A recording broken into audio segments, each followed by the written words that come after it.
Hello, I'm Kads, and welcome to today's video. So, once again, the portal is alight with the purple hue, meaning it is time for 2x voids. But first, I do think it is appropriate to talk about where I have been for the past couple of weeks. I didn't mention that I was going to be out of town in my last video, however, that was the case. I was in California for a couple of weeks for work travel, so that's where I have been.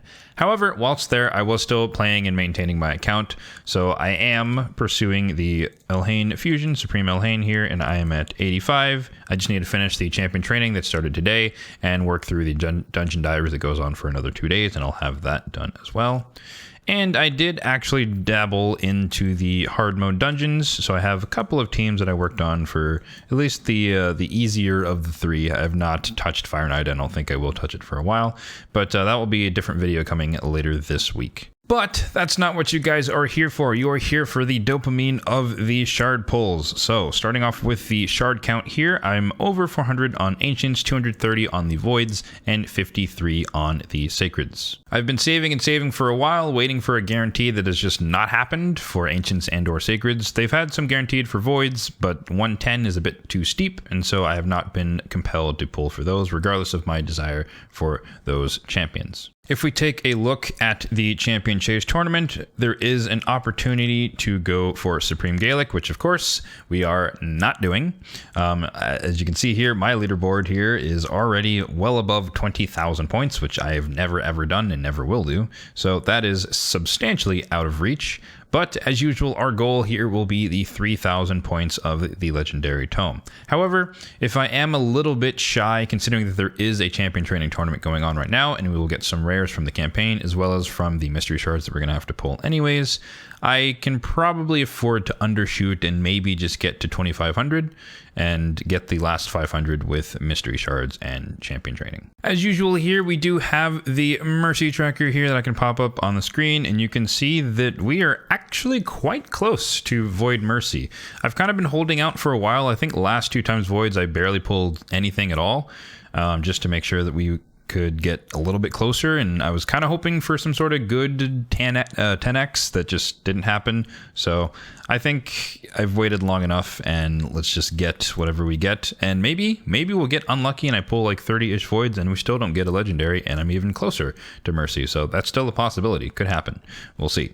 As far as who's on my wish list, as always, Godseeker Iniri, still looking for one of the 2 Void Epics that I just want in the game. I'd also like a Skrank. That'd be pretty cool for potential Ogren Tribes special tournaments in the future. Maybe less so now with the hard mode spider, but I definitely would drop down to normal spider if I was doing some niche or special tournament. For legendaries, I would love a Yumiko. I'd love a reset champion who's better than Renegade, and Supreme Gaelic would actually be quite interesting to test out in Ice Golem as well as Hydra. So without further ado, let's get into the pulls. We've got the space, we've got the cash, and hopefully we've got the luck. Let's go. First 10 pop. Here we go. Is it going to be something good, or is it going to be a bunch of rares? It is looking like a bunch of rares. Hopefully it's not an all blue. Oh man. 2x on? It is... Okay. Golden Reaper. I think that might be a new champion for me. So that is 800 points. We are at 824. We are estimating approximately 30 voids for this session, but I would take less. Second 10 pull, 824. Let's see. More rares. Lots more rares. And yeah, lots of rares. Okay, 2x is definitely not on. All blue, 500. So that's 1,324. I just need about 1,000. So this is where we cross over into Mercy, because I pulled 20. We're 6 away from hitting 200 voids without getting legendary. So with this 10 pull, it's not guaranteed to get the legendary, but there is a decent odds that we will hit Mercy. And hopefully it is not a bunch of blues. Okay, there we go. And it is Coronar. 1,100 puts us at, I think, 2,500 exactly. So we definitely stop after 30. Coronar. How do I feel about this? I'm not sure. I mean, he's quite annoying in Arena if you have Manaya, particularly on the team. Decrease the turn meter on an AoE on the A1, so very annoying in a taunting set or a stun set or something of that ilk. And of course, the passive is where he'll counterattack when he's hit by enemies under decreased attack, decreased defense, or decreased speed. I think 2 of which he places himself. Yes, he places decreased attack and decreased defense, and then he also has the provoke to make you hit him. And yeah, and he always counterattacks if Manaya is on the same team, which is more of the reason why they're annoying together. Well, honestly, I don't really know how to feel. I'm not too excited about Coronar. I don't think I have a use for him, but it is a Void Legendary, so that's one in the bag. But unfortunately, that is basically the Mercy. So we are back down to, I guess, four rares since the last pull. So that's going to do it for the shard pulls. So as suspected, Golden Reaper was new on my account, and I did forget to go over her kit. She's kind of like an improved version of Haikatoon, with Alacrity here, where she has a slightly higher turn meter fill than Haikatoon and the same increased speed on a 3-turn cooldown. She does also have an AoE decreased attack, not 100% chance, but still decent. And then on the A1, she has the chance of reducing the cooldown of an ally skill by 1 turn. She does have one of the fastest base speeds in the game at 111, so arguably she is better than Haikatoon. However, the odds of you getting a Golden Reaper in the first 30 days before you get Haikatoon is very, very unlikely. So for most people, myself included, I'd recommend getting or using Haikatoon. The aura as well is 40 accuracy in faction crypts. Could be better. I wish that was all battles. And as is tradition around here, we do have the Soulstone opening session here. Now, as a treat for you guys, I did save all of my Soulstones gathered over the past couple of weeks while I was gone. So we have a whopping 70 Mortal Soulstones to pull today, as well as 2 Immortal Soulstones. I am not expecting a whole lot, but 70 is the most I've ever had, so this hopefully will lead to something amazing. Let's get into it here with the first 10 pull of the Mortal Soulstones, where as usual we expect a ton of rares. Let's see, Tolf the Memed, useless epic. Durandil allegedly hits quite hard for an epic. I have not confirmed that, and I actually do not have him, so I cannot confirm it. Bunch of rare souls that I will not be using. Awesome. Next 10 pull, here we go. Epic Canoness did get a buff somewhat recently, but I don't think it was enough.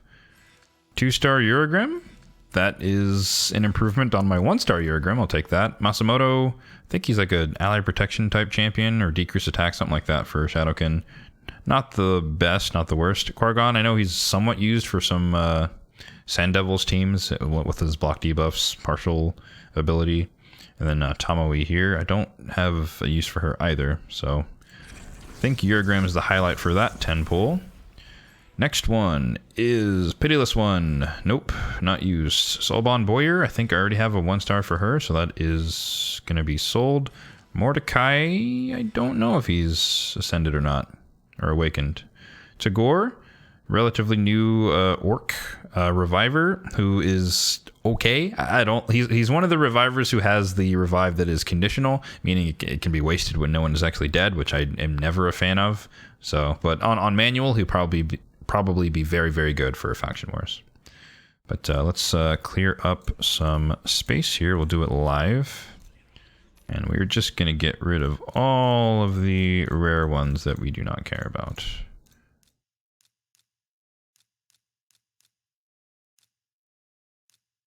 As well as some of the lesser important epic ones.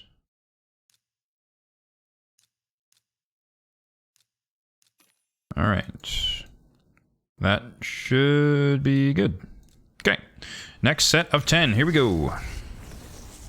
Actually, I haven't gotten a single legendary one this whole time. That's unfortunate. Basilisk, 1-star, not the most useful. Oh, Complain and you shall receive. Alexander, 1-star, nope, not useful. 1-star Contra, I already bought one for her. That's a Brimstone, so I don't know if I keep that or not. Maybe I sell that. I can't see it. Well, maybe if I were to pull a second Contra, I would actually want that soul, so I might hold on to it. Alexander, I keep most of the legendary ones anyways, so I probably won't sell it regardless. But Dudan, the dude, Sylvan Watcher, don't really intend to use him either, so that is another wasted epic soul. Next 10 pop is going to be more of the best rares in the game. Hotatsu, interesting. I don't really use him much anymore, but he is a pretty decent epic with the continuous heals and increased defense. Mausoleum Mage, the OG Seer buffer. I don't use him either, but he's still a decent, relatively decent epic. Frostbringer, which she would actually bring the frost. Maybe one of these years they'll buff her and actually give her a freeze. 20 to go. Need to make a little bit more space. I think my Ward Maiden has like a 4-star soul, so I don't need that one. Get rid of all of the rare souls. And I'll probably keep the Basilisk one for the epic Lizardman secret room. Maybe I'll give him cruelty since he does have the AoE on the A1. Is that enough space? That is. All right, 2 more 10 pops, and then we have 2 Immortal Soulstones to go. Come on, strike big, strike big. Legendaries, maybe? Boss Champ, 3-star Heiress. That'd be good for the people that use her in that Clan Boss or Demon Lord team. Sanguinia, decent cleanser. She doesn't have the cleanse at the same ability with the block debuffs, but she has block debuffs on a different ability, but she has a cleanse on a separate ability, and it's actually a pretty massive and annoying cleanse, particularly in Doom Tower waves. But decent champion, but she won't give you the immunity buff after the cleanse, so take that with a grain of salt. Next 10 pull, and the last 10 pull for the Immortal Soulstones. Can we get the Parting Legendary, Occult Brawler? One of the best poisoners for Demon Lord Clan Boss. I don't use him though. Galcut, I think he's a relatively hard-hitting nuker. I can't remember if he's AoE or not. He might, or if he has bombs, something. 2-star Ugo, I think that's an upgrade from the 1-star that I have, or maybe I do have a 2-star. I don't remember. We'll have to see. But slightly improved Miracle Heal, worst case. So that's going to do it for the Immortal. Let's collect these coins. Fat stack of 3k. I'm not going to buy any more Immortals. We're saving these for essences for some of the champions who I want a 2 or 3-star awakening, or legendary specifically. But let's open the Immortals here. We've got 2, and hopefully we can get something amazing that was worth the 2-week wait. A rare 3-star, a rare 5-star. Wow. Okay. Dagger. That is a massive upgrade for her Phantom Touch. I will take it. I basically only use her in a secret room, and after the Vlad buff, she might be even less useful for that secret room, but nonetheless, she's already built and maxed out, so 5-star Awakening does not hurt. Second and last Immortal Soulstone, here we go. Legendary, no, it's epic. Epic 4-star, 3-star on Padma. I do use her for the Eternal Dragon, so that might be, I don't even know what blessing to put on. I'll have to think about that. But hey, at least there are two champions that I actually have, so we'll take it. Alrighty, so that's going to do it for today's video. I'd like to send a special shout out to the couple of commenters asking where I was over the past couple of weeks, so thanks for checking in on me. And like I said, I was on work travel, so nothing bad happened, and we are back and ready for action. And as I mentioned earlier, I will also be releasing a video later this week about the 3 teams I came up with for Ice Golem, Dragon, and Spider on hard mode. And I actually did the live theory crafting on my Twitch channel, twitch.tv/Kadsistency. I primarily stream a different game, but I'm entertaining the possibility of streaming Raid in the future. So let me know down in the comment section below if you guys would like to see that, and drop a follow there if you are keen. As always, if you enjoyed the video, then be sure to hit that subscribe button so you will be notified when more videos like this come out on the channel. Thanks for watching, and have a good one.